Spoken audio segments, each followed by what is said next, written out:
Hello students, welcome to the class. आपका स्वागत है आपके अपने यूट्यूब चैनल द क्लास पर। अगर आप क्लास 12 में हैं तो आपके लिए बहुत ही बड़ी अपडेट होने वाली है। इस वीडियो को आप देखिए, क्या आपके लिए न्यू अपडेट आया है CUET के तरफ से। तो जो क्लास 12 के स्टूडेंट हैं, आप लोगों ने सुना होगा कि अगर आप लोगों को ग्रेजुएशन में एडमिशन करवाना है 12th के बाद, तो आपको एक CUET का फॉर्म भरना होगा। ठीक है, तो क्या ये CUET का फॉर्म भरना नेसेसरी है? क्या इसके बिना आपका ग्रेजुएशन नहीं हो पाएगा, या फिर ग्रेजुएशन के लिए जो यूनिवर्सिटीज में एप्लीकेशन होता है या फिर एडमिशन होता है, क्या वो आपका नहीं हो पाएगा? तो चलिए इस वीडियो में उसी का बात करेंगे। तो इसका आंसर है कि ये जरूरी नहीं है, क्योंकि BBMKU जो है आधी सीटों पर, यहाँ जो आपको दिख रहा होगा कि BBMKU आधी सीटों पर CUET व आधी पर चांसलर पोर्टल से नामांकन कराएगी। यानी कि पहले जो आपका जब CUET नहीं आया था, तब चांसलर पोर्टल से क्या होता था, नामांकन होता था और ये एग्जाम नहीं था कोई वगैरह। लेकिन अब क्या आ गया, CUET का एग्जाम आ गया।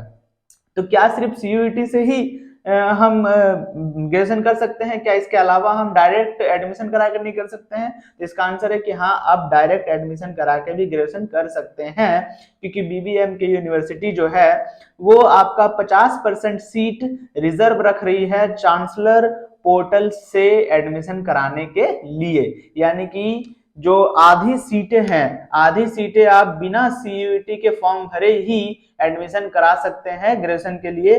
और वो ग्रेजुएशन आप जो भी स्ट्रीम से आप करवाना चाहते हैं, जैसे कि कोई BSc करना चाहता है ना, यानी कि बैचलर ऑफ साइंस, या फिर कोई BA करना चाहता है यानी कि बैचलर ऑफ आर्ट्स, या फिर कोई BCom करना चाहता है यानी बैचलर ऑफ कॉमर्स, या फिर कोई BCA करना चाहता है। ठीक है, तो ये सभी आप बिना CUET के फॉर्म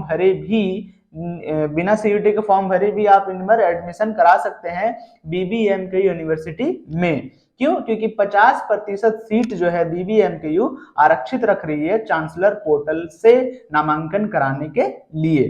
तो चलिए देखते हैं कि ये पूरा न्यूज क्या है, क्या इसमें सच्चाई है या फिर अफवाह है। तो देखिए, न्यूज में कहा गया है कि विनोद बिहारी महतो कोयलांचल विश्वविद्यालय धनबाद में नए सत्र में स्नातक सेमेस्टर 1 में दाखिले CUET और चांसलर पोर्टल दोनों के माध्यम से होंगे। यानी कि आपका एडमिशन CUET के माध्यम से भी होगा, और या फिर जो CUET के फॉर्म नहीं भरे हैं वो चांसलर पोर्टल के माध्यम से भी अपना नामांकन करा सकते हैं या फिर एडमिशन करा सकते हैं। BSc, BA, BCom, BCA किसी में भी आप अपना एडमिशन करा सकते हैं अगर CUET का फॉर्म नहीं भरे हैं तो। क्यों? क्योंकि इसमें 50% सीटें आरक्षित है। अब यहाँ पर सबसे नोट करने वाली बात यह है कि 50% सीटें आरक्षित है, यानी कि मान के चलिए अगर टोटल 100 सीट है तो 50 सीट पर ही आपका नामांकन हो सकता है चांसलर पोर्टल से। अब ऐसा नहीं कि पूरा का पूरा 100 सीट पर आपका नामांकन होगा। मान लीजिए 50 सीट आपका फुल हो गया, तो फिर आपका एडमिशन नहीं हो पाएगा। क्यों? क्योंकि अब 50% जो सीट है वो CUET के माध्यम से एडमिशन होगा। तो इसलिए इसमें थोड़ा सा दिक्कत वाला बात यह है कि अगर आप चांसलर पोर्टल से नामांकन कराना चाहते हैं तो आपको जल्द ही जाके एडमिशन फॉर्म फिलअप करना होगा, अन्यथा फिर सीटें खत्म हो जाएंगी, क्योंकि 50% है। उसके बाद देखिए क्या लिखा हुआ है कि सीटों पर CUET और 50% सीटों पर पूर्व प्रक्रिया के अनुसार नामांकन चांसलर पोर्टल के माध्यम से होंगे। इसको लेकर आजसू छात्र संघ ने खुशी जताई है। एक छात्र संघ है जिसका नाम है आजसू, वो इसके लिए बहुत ही अच्छा कदम उठा रहा है। तो देखिए ये क्या है पूरा न्यूज।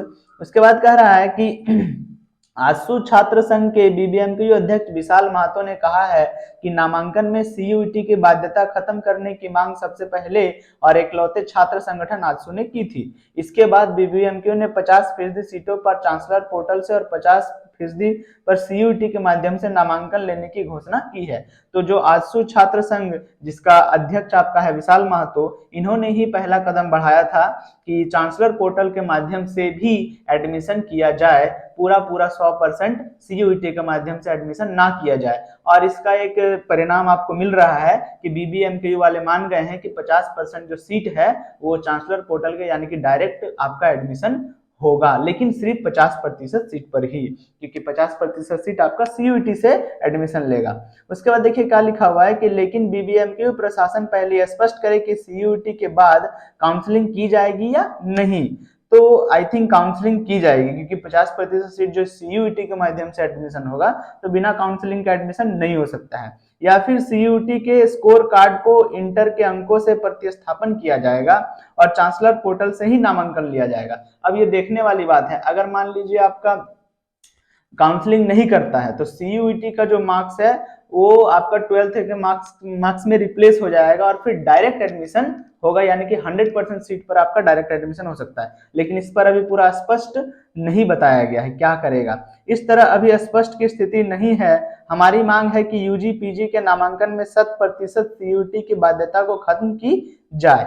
और जो आसू छात्र संघ है या संगठन जो है ये कह रहा है कि 100% सीट जो है या 100% सीट जो है वो सिर्फ और सिर्फ चांसलर पोर्टल से ही एडमिशन लिया जाए। इन लोगों का अगला कदम यही होने वाला है, जो कि बढ़िया बात है।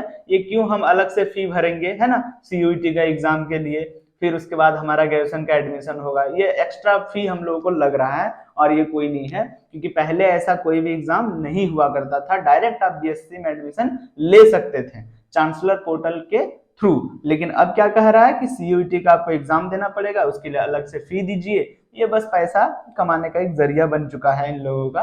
तो देखिए आगे क्या होने वाला है। तो यही थी आपके सबसे बड़ी बिग अपडेट कि 50% सीट आप डायरेक्ट एडमिशन के लिए खुल चुकी है और 50% सीटें अभी भी CUET के लिए रिजर्व है। तो अगर आपको न्यूज अच्छी लगी और चैनल आपको अच्छा लगा तो वीडियो को लाइक कीजिए और चैनल को सब्सक्राइब जरूर कीजिए। Thank you.